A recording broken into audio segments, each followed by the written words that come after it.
Hello friends, welcome back to my channel. आज topic हल international union for conservation of nature. Last टपिकत आमी पढ़िছিলোঁ रेड डाटा बुक। এই ৰেড ডাটা বুকৰ লগত এই টপিকটো ইণ্টাৰ কানেক্টেড লিংক হৈ আছে। সো দেৰি নকৰি আজি ভিডিঅ'টো ষ্টাৰ্ট কৰোঁ। সবা আইইউচিএনৰ ফুল ফৰ্ম হ'ল ইণ্টাৰনেশ্যনেল ইউনিয়ন। আইইউচিএনৰ ফুল ফৰ্ম কি হ'ল? International union for conservation of nature. তাৰ আনাদাৰ নাম, বেলেগ এটা নাম কি আছে? World conservation union. আর it is not a part of United Nation. বহুতে ভাবে কি আইইউচিএন ইউনাইটেড নেশনের এটা পার্ট হয় নে নহয়, বা কুৱেশ্যনতো কেতিয়াবা আহি যাব পাৰে। But it is not A part of United nation, ৰাষ্ট্ৰীয় সংঘৰ কোনো অংশ নহয়। আৰু ইট ইজ মানে এইটো টোটেল এটা NGO হয়। আৰু এইটো পাৰ্ট কোনে ইয়াত অংশগ্ৰহণ কৰিব পাৰে? গভৰ্ণমেণ্ট আৰু চিটিজেন টুগেদাৰ সকলোৱে মিলি অংশগ্ৰহণ ল'ব পাৰে, চৰকাৰ আৰু নাগৰিক চিটিজেন। আৰু এষ্টাব্লিছ কেতিয়া স্থাপিত হৈছিল? 1948। আৰু হেডকোৱাৰ্টাৰ ক'ত আছে? গ্লেন, ছুইজাৰলেণ্ডত। আৰু ৰেড ডাটা লিষ্ট উলিয়াইছে কিমান? 1964। এই আইইউচিএনে, আমি লাষ্ট টপিকত যে পঢ়িছিলোঁ ৰেড ডাটা বুক বা ৰেড ডাটা লিষ্ট, এই ৰেড ডাটা বুক বা ৰেড ডাটা লিষ্ট কোনে উলিয়াই? আইইউচিএন, দিছ ইণ্টাৰনেশ্যনেল অৰ্গেনাইজেশ্যনে উলিয়ায়। আৰু ফাৰ্ষ্ট উলিয়াইছিলে কেতিয়া? 1964। আৰু এভৰি 4th ইয়াৰ, প্ৰত্যেক 4 বছৰৰ মূৰে মূৰে ৰেড ডাটা লিষ্ট উলিয়াই থাকে। ঠিক আছে, ব'লা ইয়াৰ আগত আমি তাৰ বেকগ্ৰাউণ্ডৰ বিষয়ে অলপ জানি ল'ব লাগিব। বেকগ্ৰাউণ্ডটো জানা খুব দৰকাৰ। ইউনেস্কোৰ হেল্পত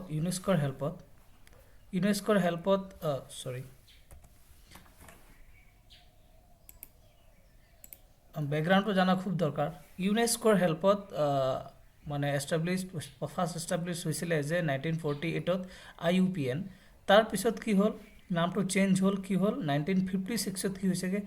IUCN। ইয়াত P4 আছে প্ৰটেকশ্যন, আৰু ইয়াত C4 আছে কি? কনজাৰ্ভেশ্যন।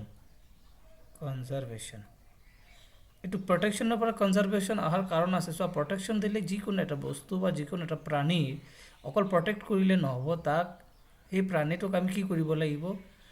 গ্ৰ'থৰ প্ৰতি আমি চকু দিব লাগিব। অকল তাৰ প্ৰডাকশ্যনটো হ'ব লাগিব, তাৰ সংখ্যাটোও বাঢ়িব লাগিব। চ' এজ এ মানে ভাল টাৰ্ম হিচাপে কি কৰিলে যে প্ৰটেকশ্যন ইয়াতো ইয়াত শ্বুট কৰা নাই বুলি অকল প্ৰটেক্ট কৰিলে নহ'ব। যিকোনো স্পেচিছ, প্ৰাণী হওক বা উদ্ভিদে হওক, তাক আমি প্ৰটেক্ট কৰাৰ লগে লগে কনজাৰ্ভ কৰিব লাগিব। কনজাৰ্ভ কৰি তাৰ সংখ্যাটোও বঢ়াব লাগিব। তাৰপিছতকৈ ইয়াৰ নামটো 1948ত এজ এ ইউনেস্কোৰ হেল্পত IUPN হৈছিলে 1948ত, কিন্তু তাৰপিছত নামটো চেঞ্জ হ'ল 1956ত, আৰু চেঞ্জ হ'ল, নাম কি হ'ল? IUCN। ইয়াৰ পিছত 1961ত কি হৈছিলে? প্ৰথম নেশ্যনেল মানে IUCNে কি কৰিছে? নেশ্যনেল পাৰ্ক প্ৰটেক্টেড এৰিয়াজৰ লিষ্ট উলিয়াইছিলে 1961। List of national park protected areas. National park কোন এৰিয়াত মানে নেশ্যনেল পাৰ্ক হ'ব পৰা যায়, এনেকুৱা প্ৰটেক্টেড এৰিয়াজৰ লিষ্ট উলিয়াইছিলে 1961ত। তাৰপিছত কি হ'ল? 1961ত আকৌ কি পাৰ্টিচিপেট কৰিছিলে? ৱৰ্ল্ড ৱাইড ফাণ্ড ফৰ নেচাৰত, মানে World Wide Fund for Nature, এইটোত পাৰ্টিচিপেট কৰিছিলে IUCN। আৰু 1964ত প্ৰথম ৰেড ডাটা বুক উলিয়াইছিলে, মানে ৰেড ডাটা লিষ্ট। আৰু 1972ত কি হৈছিলে? কনফাৰেঞ্চ হৈছিলে ষ্টকহোম। আৰু ষ্টকহোম কনফাৰেঞ্চত 3টা মেইন ফেক্টৰ উলিয়াই আহিছিলে। তাৰ প্ৰথমটো হৈছে protection of world wide culture and natural heritage. তাৰপিছত হ'ল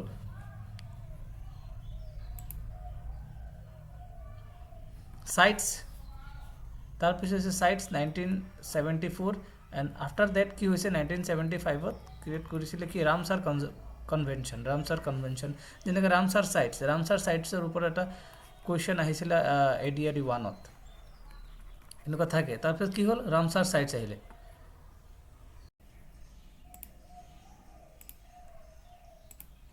এতিয়া মানে IUCNৰ ষ্ট্ৰাকচাৰৰ বিষয়ে পঢ়িলোঁ। এটা অৰ্গেনাইজেশ্যনৰ ষ্ট্ৰাকচাৰৰ বিষয়ে জনাটো খুবেই দৰকাৰ। ইয়াত আছে world conservation Congress, WCC। World conservation Congress কি হয়? অল মেম্বাৰ্ছ ইয়াত আহে, আৰু এভৰি 4th ইয়াৰ, 4 বছৰৰ মূৰে মূৰে এইটো মিটিং মানে অৰ্গেনাইজ কৰা হয়। আৰু ইয়াৰ কাউন্সিলৰ বিষয়ে যদি চাবলৈ যাওঁ, কাউন্সিল হ'ল তাৰ প্ৰিন্সিপাল গভৰ্ণিং বডি। প্ৰেচিডেণ্ট বনোৱা হয়, প্ৰেচিডেণ্ট এমং মেম্বাৰ্ছ। ইয়াত যে অল মেম্বাৰ্ছ আছে, এই মেম্বাৰ্ছৰ পৰা প্ৰেচিডেণ্ট ছিলেক্ট কৰা হয়। আৰু মিটিংছ হয় মানে আৰু কি কয়? মেম্বাৰ্ছ ফ্ৰম WCC, মানে এই WCCৰ পৰা মেম্বাৰ্ছে কাউন্সিলটো ফৰ্মেশ্যন কৰে। নেক্সট ছেক্ৰেটেৰিয়েটত চোৱা 900 ষ্টাফ হয় আৰু এটা 70% ফ্ৰম ডেভেলপিং কাণ্ট্ৰিজ আৰু প্ৰেচিডেণ্ট হয় ডাইৰেক্টৰ জেনেৰেল হয় আৰু হেডকোৱাৰ্টাৰ অলৰেডি পঢ়ি লৈছোঁ আমি ক'ত গ্লেণ্ড ছুইজাৰলেণ্ডত কেতিয়াবা APSC কুৱেশ্যনত বা যিকোনো মানে নৰ্মেল কম্পিটিটিভ এক্সাম পোৱা নাযাব APSC বা UPSC লেভেলৰ কুৱেশ্যনত ইয়াত দিব পাৰে কিবা এটা ষ্টেটমেণ্ট ট্ৰু অৰ ফল্ছত যে IUCNৰ মেক্সিমাম মেম্বাৰ ডেভেলপড কাণ্ট্ৰিজৰ পৰা হয় এইটো ট্ৰু অৰ ফল্ছ বা তেনেকুৱা ধৰণৰ ক্ৰিটিচিজম মানে ডেছক্ৰাইব কৰিব দিয়ে যে ক্ৰিটিচাইজৰ এটা আহে যে ডেভেলপিং কাণ্ট্ৰিজে ক্ৰিটিচাইজ কৰে IUCNক কেতিয়াবা যে মেক্সিমাম মেম্বাৰ্ছ ক'ৰ পৰা আহে ডেভেলপড কাণ্ট্ৰিৰ পৰা লয় কিন্তু নহয় এজ পাৰ অফিচিয়েল ৱেবছাইটত লিখা আছে যে ইয়াৰ 70% মেম্বাৰ্ছ ক'ৰ পৰা আহে ডেভেলপিং কাণ্ট্ৰিজৰ পৰা আহে as per official data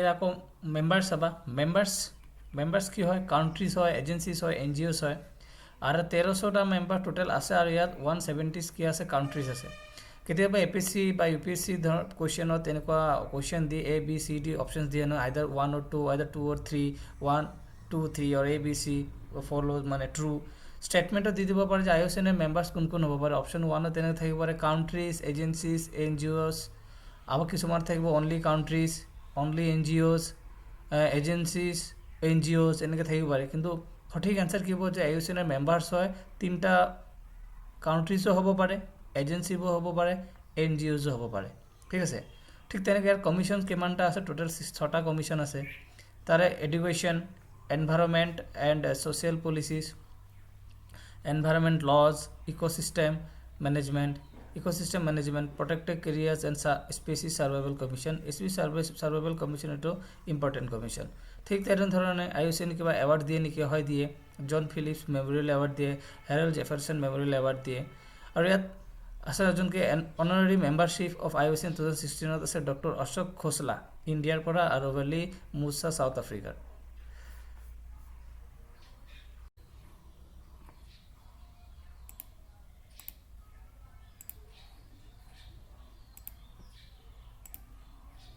next চাবা যিটো ৰেড লিষ্ট থাকে global red list and regional or national red list যিটো গ্লোবেল ৰেড লিষ্ট হয় এইটো প্ৰিপেয়াৰ কৰে কোনে IUCNে আৰু IUCNে গাইডলাইন্স ৰেডি কৰে আৰু গাইডলাইন্স নেশ্যনক দিয়ে যিকোনো নেশ্যন এই নেশ্যনে মানে regional red list or national red list form কৰে তো এইটো শ্লাইডৰ বস্তুটো বুজি পাইছানে গ্লোবেল ৰেড লিষ্ট কোনে প্ৰিপেয়াৰ কৰে IUCNে and regional or national red list prepare কৰে পাৰ্টিকুলাৰ নেশ্যনে এই পাৰ্টিকুলাৰ নেশ্যনেল গাইডলাইন্স কোনে দিয়ে কেনেকৈ তুমি নিজৰ ৰিজিয়নেল অৰ নেশ্যনেল লিষ্ট যিটো উলিয়াবা তাৰ গাইডলাইন্স কোনে দিয়ে IUCNে দিয়ে নেশ্যনক for preparing regional or national red list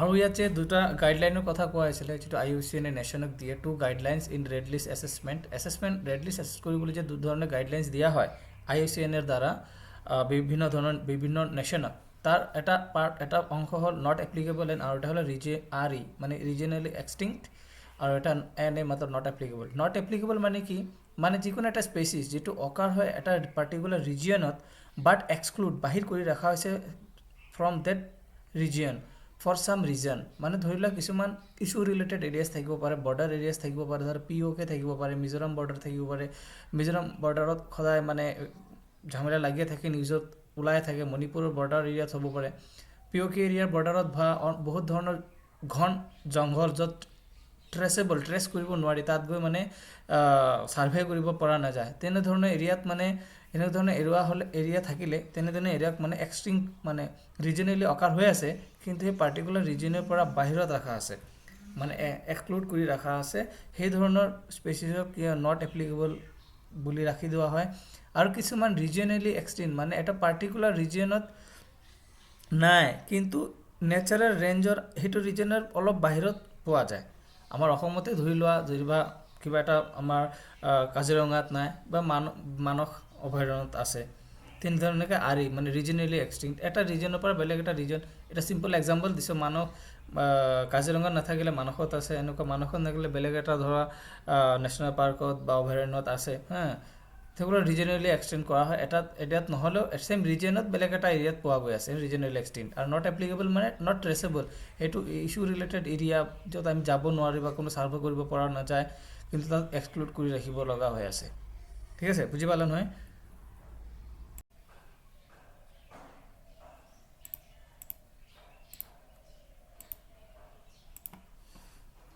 ইয়াত কিছুমান টাৰ্ম আছে যিখিনি আমি জানি ল'ব লাগিব।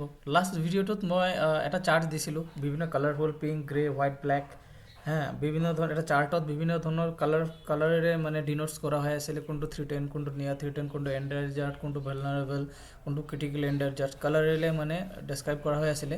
লাষ্ট ভিডিঅ'টো তোমালোকে চাই ল'বা, কালাৰৰ ফটোটোত মই ডেছক্ৰাইব কৰি থৈছোঁ। তাৰে কিছুমান টাৰ্ম আছে মই তাত ইভালুৱেট কৰা নাই, ইয়াত মই ইভালুৱেট কৰি দি আছোঁ, মানে ডেছক্ৰাইব কৰি দি আছোঁ বস্তুটো কি হয়।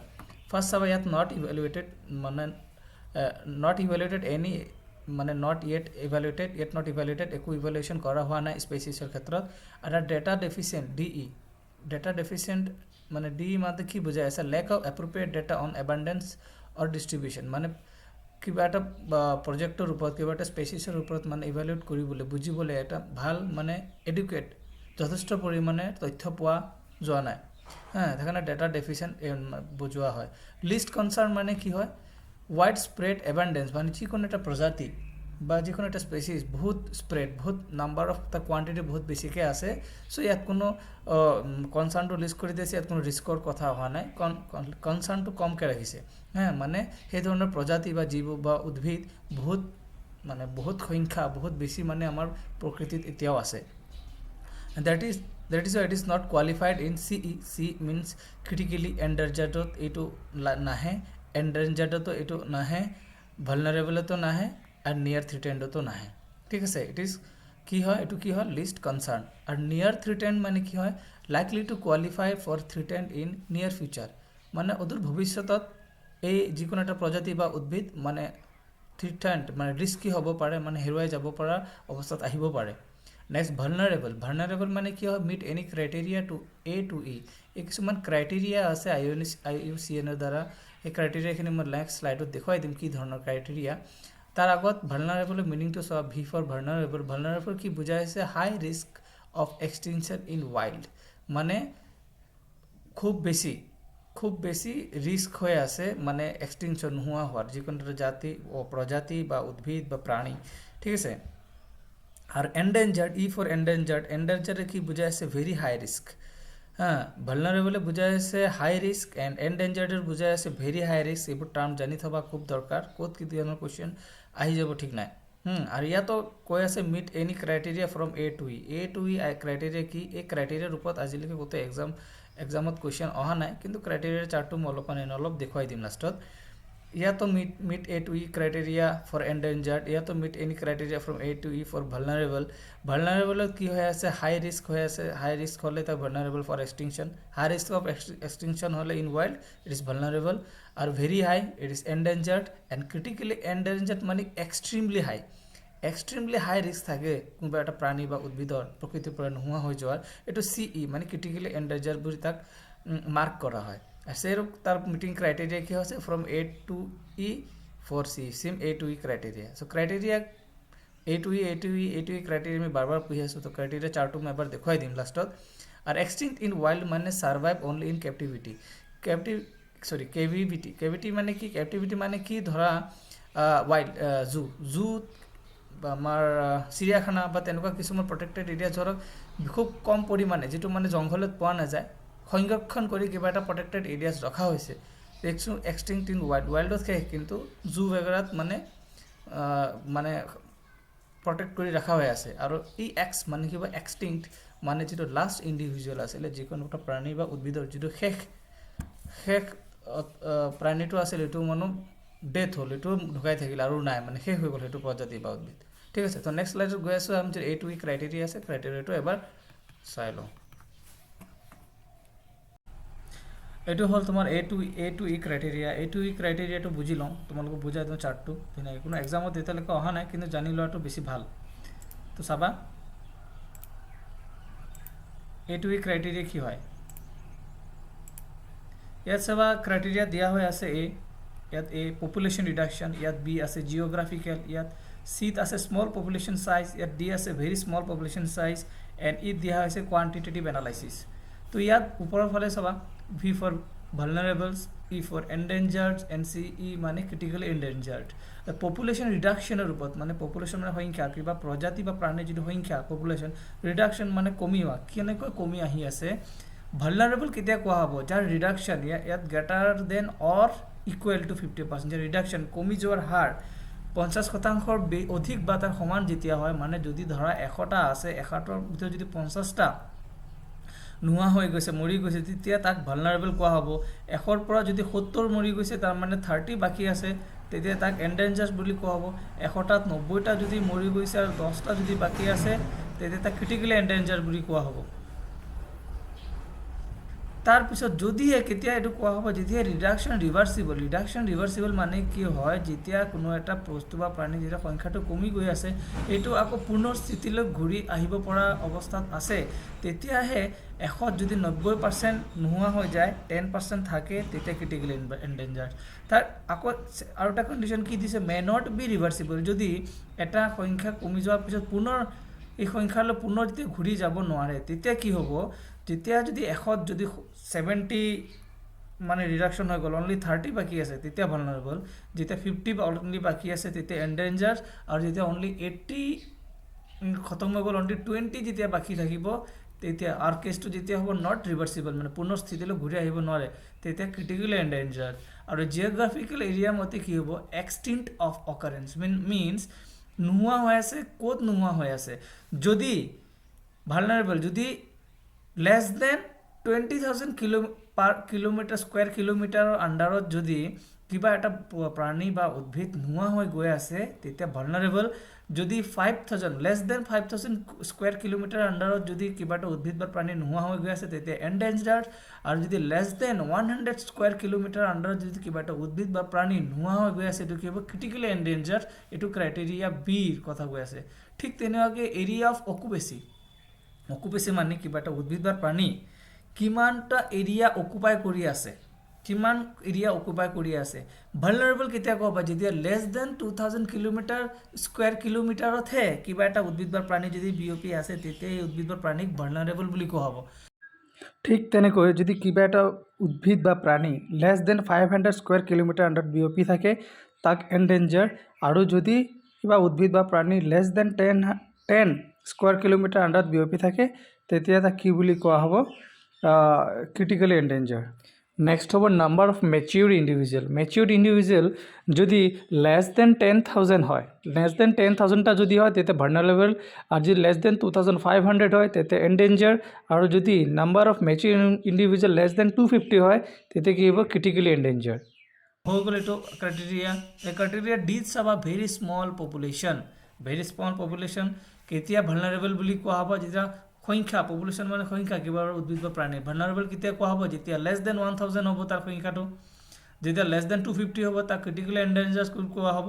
আৰু যেতিয়া লেছ দেন 50 হ'ব, তাক যাক লেছ দেন 250 হ'ব, তাক এণ্ডেঞ্জাৰ্ড বুলি কোৱা হ'ব। আৰু যাৰ লেছ দেন 50 হ'ব, তাক ক্ৰিটিকেলি এণ্ডেঞ্জাৰ্ড বুলি কোৱা হ'ব কিবা এটা প্ৰাণীৰ ভেৰি স্মল পপুলেশ্যন যদি হয়। Number of mature individual. Mature মানে গম পাইছা, হৃষ্টপুষ্ট হৈ থকা এটা। মেচিউৰ মানে মিডল এজৰ। মিডল এজৰ যদি এটা পপুলেশ্যন বা উদ্ভিদ বা প্ৰাণীৰ পপুলেশ্যন 50%তকৈ মানে ভালনাৰেবল কেতিয়া হ'ব? যদি 1,000তকৈ যদি কম হয় মেচিউৰ ইণ্ডিভিজুৱেল। আৰু যদি 250তকৈ যদি মেচিউৰ ইণ্ডিভিজুৱেল যদি কম হয়, তাক এণ্ডেঞ্জাৰ্ড বুলি কোৱা হ'ব। আৰু 50তকৈ যদি কম মেচিউৰ ইণ্ডিভিজুৱেল, তাক ক্ৰিটিকেলি এণ্ডেঞ্জাৰ্ড বুলি কোৱা হ'ব। ঠিক তেনেকৈ কোৱান্টিটেটিভ এনালাইচিছ। কোৱান্টিটেটিভ এনালাইচিছ মানে ইট ক্ৰাইটেৰিয়া, ইট মানে কিমানটা সংখ্যা, কিমান সংখ্যা বাকী আছে তেনেকুৱা। মানে এনালাইচিছ মানে কিমানটা সংখ্যাৰ ওপৰত এনালাইচিছ। চোৱা কেনেকুৱা হ'ব এইটো। যদি কিবা এটা উদ্ভিদ বা প্ৰাণী probability of the extinct in wild, মানে প্ৰবেবিলিটি মানে আশংকা হৈ আছে যে ৱাইল্ডত তাৰ সংখ্যাটো এক্সটিংক্ট নোহোৱা হৈ গৈ আছে। ঠিক আছে, মানে প্ৰবেবিলিটি অফ এক্সটিংক্ট ইন ৱাইল্ডত মানে তাৰ কিমানটা প্ৰবেবিলিটি মানে আশংকা হৈছে এক্সটিংক্ট হোৱাৰ, নোহোৱা হোৱাৰ। যদি 50%তকৈ যদি ইন 10 বছৰত যদি 50%তকৈ বেছি যদি এক্সটিংক্ট হৈছে নোহোৱা হৈছে ৱাইল্ডত বা তাৰ 3টা জেনেৰেশ্যন ধৰা এটা প্ৰজাতিৰ বান্দৰ এই এক্স প্ৰজাতিৰ বান্দৰ ধৰি লোৱা এই বান্দৰটো যদি 10 বছৰত ৱাইল্ডত 50% কৈ যদি বেছি এক্সটিংক্ট হৈছে তেতিয়া এই ক্ৰিটিক্যালি এন্ডেঞ্জাৰ বুলি কোৱা হ'ব বা তাৰ 3টা জেনেৰেশ্যন যদি নোহোৱা হৈ গৈছে তেতিয়া ক্ৰিটিক্যালি এন্ডেঞ্জাৰ বুলি কোৱা হ'ব সেম আৰু এটা ৱাই প্ৰজাতিৰ এটা ধৰা বান্দৰ বুলি ধৰি ললো আৰু ৱাইল্ড এনিমেল তাৰ যদি 20%তকৈ যদি বেছি 20 বছৰত নোহোৱা হৈ গৈছে ৱাইল্ডত বা সেই বান্দৰৰ ধৰা 5টা প্ৰজাতি নোহোৱা হৈ গৈছে তেতিয়া তাক এন্ডেঞ্জাৰ বুলি কোৱা হ'ব ঠিক তেনেকৈ যদি 10%তকৈ যদি বেছি ইন 100 ইয়াৰ্ছ 100 বছৰত যদি 10%তকৈ যদি বেছি নোহোৱা হৈ গৈছে probability of extent in wild তাক ভালনাৰেবল বুলি কোৱা হ'ব তো এইকেইটা ক্ৰাইটেৰিয়া হ'ল যেটো আমি কৈছো A to E ক্ৰাইটেৰিয়া আগৰ স্লাইডত পঢ়িছিলো এটা হ'ল A to E ক্ৰাইটেৰিয়া এইকেইটা কন্ডিশনৰ ওপৰত সো ক্ৰাইটেৰিয়া বুজি পালা সো এটা থুলমুলকে এটা আইডিয়া দিয়া হৈছিল IUCN এৰ ওপৰত তাৰ আগৰ টপিকটো আগৰ পঢ়ি লবা তাৰ ৰিলেটেড টপিকটো আছিল ৰেড ডাটা বুক বা ৰেড ডাটা লিষ্ট যেটো ৰেড লিষ্ট যদি কোৱা হয় ৰেড ডাটা বুকৰ আন্ডাৰত বনোৱা হয় সেই ৰেড ডাটা বুক বা ৰেড লিষ্টটো বনায় সেই IUCN অৰ্গানাইজেচনে তা IUCN অৰ্গানাইজেচনৰ ওপৰত এটো ভিডিও দিয়া হৈছে যদি ভাল লাগে শেয়াৰ কৰিব চেনেলটো সাবস্ক্ৰাইব কৰিব নেক্সট আৰু এটা ইম্পৰ্টেন্ট ভিডিও লৈ আহিম তেতিয়ালৈকে বাই ভালকে পঢ়িবা গড ব্লেছ